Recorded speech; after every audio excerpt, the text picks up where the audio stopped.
family. So if you haven't already, don't forget to like, share, and subscribe, and hit that notification bell to be updated on new drops and content.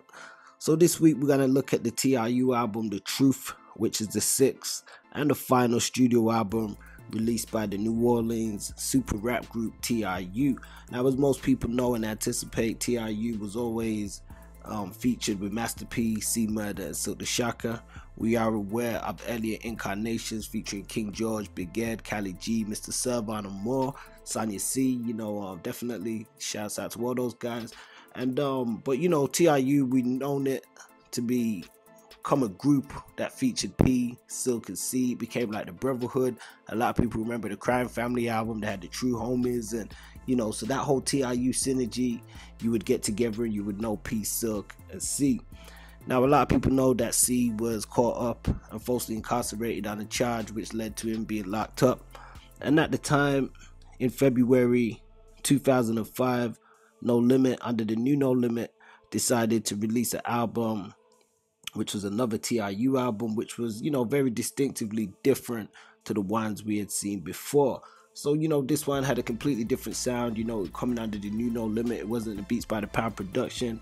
It had production from Drumma Boy, Kaos, Myke Diesel, Bass Heavy, amongst others. And, even looking at the cover, it was completely different. It looked like two images of P on there, and somebody looks like Amir Baraka, but we ain't quite sure. But, even the imagery on there is different. It's like three people in a mask. As I said, two of them look the same. One looks different. Then it's called TRU, The Truth. The cover doesn't stand out that much, not as such like if you're familiar with TRU, but you can kind of see the No Limit tank, the new No Limit. So I guess it was an intriguing enough cover that would make fans pick it up in the stores.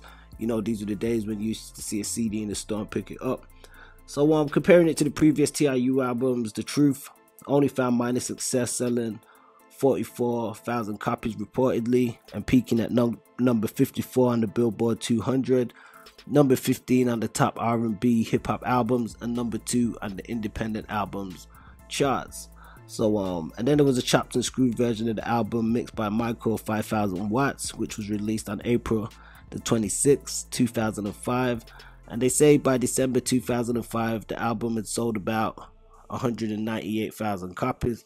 So we're sure it's probably done a lot more to this date. So looking at the album, as I said, it would be different to a TRU album that we would have been more familiar with in the past from its predecessors. But it kicked off with a heavy No Limit sound with a track called Where You From, featuring Master P, Silkk the Shocker, and Hallelujah.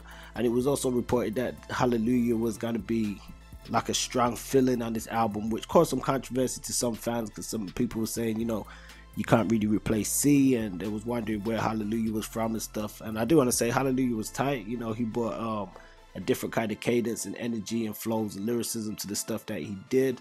They had a video song for Where You From, which featured a whole lot of people. It was quite a rowdy video, sort of reminiscent of Hootie Who, that kind of crunk factor, and think of thousands of people out there in the video, and you got the rappers representing.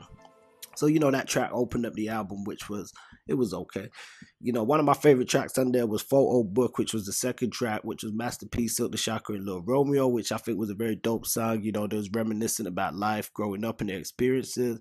I definitely think that was one of the best songs on the album. I always liked when No Limit came from the heart and spoke on like real subject matters and stuff that they had been through. You could always feel the realism in a lot of their stories, and this track was one of them. So track 3 was Go Off, which featured Official, which was great to hear Official with the tank and stuff as well. Always bringing that heavy East Coast flavor. It was a hard beat. Featured P, had some hot tracks. And the fourth track was a track from C-Murder entitled Stressin', which I believe had previously been released on one of his solo albums, but was also put onto this album and stuff as well, which was great to have, some inclusion of C. The song's called Stressin'. He was rapping somewhat about his condition and stuff. I think it may have been one recorded in the prison. So track 5 was Street Army, which was a heavy No Limit banger featuring P, Hallelujah, and Official. Definitely a hard banger. I like that one.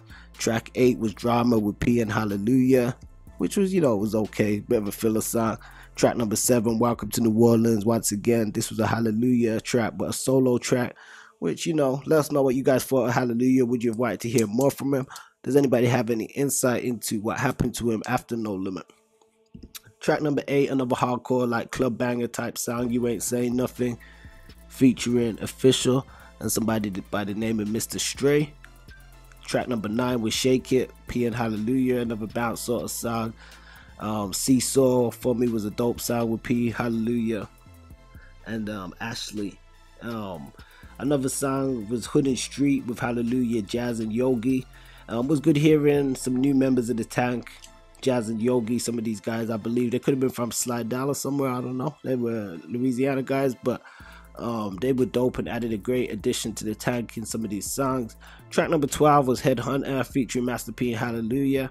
I always thought this song was kind of interesting, had a nice crunk vibe on the song. P actually sends what sounds like a, you know, a shot to Cash Money. Not a shot as such, but he talking about some kind of broad, and he said, I respect Shorty Gangster, Shorty a G. She used to with Cash Money, but now she riding with me. And you know, so I think that was a dope little line. Track number 13 I thought was dope. A track called Squeeze with Silkk and Hallelujah. I think they killed it. You know, rap for rap, bars for bars was a dope song.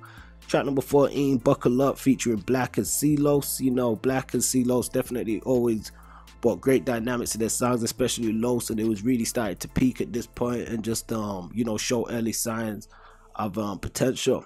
Track number 15, one of my favorites, also Ride, featuring P and Hallelujah. P spitting that gritty gutter southern style that we're accustomed to. Track number 16, Point 'Em Out, P, Hallelujah, and Silkk the Shocker. You know, dope track, you know, got a little knock to it. Always good to hear Silkk and stuff too. And then it was ended by a track called Here We Come, which was, you know, a P solo track with some depth and some bounce to it. So this TRU The Truth album, you know, as I said, it wasn't as widely received as some of the other projects. Nonetheless, it still stood out. And how do you guys think it held the test of time? What were some of your favorite songs on this album? Do you think it should have been released as a TRU album or as something different? Let us know your thoughts in the comments. Don't forget to like, share, and subscribe. Peace.